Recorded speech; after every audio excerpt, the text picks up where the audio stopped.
On Friday, February 6, 2026, the Greater Tsansebani United Business Forum, known as GTUF, formally convened with the Tsansebani local municipality at the council chambers to establish a unified and structured platform for economic engagement. Led by Mayor Helena English, the meeting brought together multiple business chambers and forums to strengthen cooperation and coordination for sustainable local economic development. The session resulted in the unanimous election of a new coordinating committee.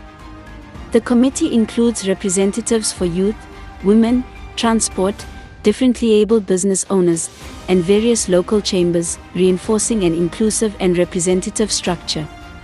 Key resolutions include the convening of a special local economic development forum between the 16th and the 20th of February 2026, where the newly elected committee will formally engage stakeholders on economic priorities. The mayor officially recognized the unified structure and reaffirmed the municipality's commitment to working alongside organized business to drive SMME development, local procurement, and sustainable job creation. GTUF has pledged to work towards one common goal, advancing inclusive economic growth for the people of Tsansebani. This news clip was funded by AJM Neuro Enterprises, bringing accredited training to Postmasburg.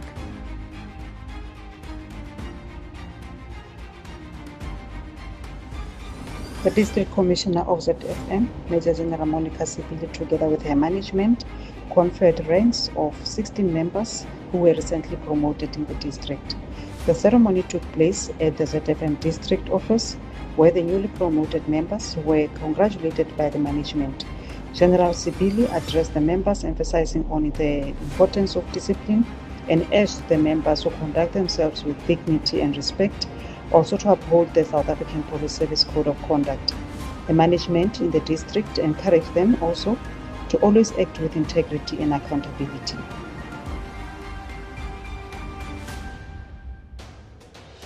This news clip was funded by Jane Williams Spiritual Counseling Services in Postmasburg.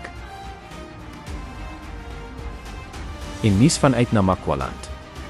Die Demokratiese Alliansie in Namakwaland eis dringend aanspreeklikheid na die leerder-vervoerongeluk naby Kommagas verlede maand.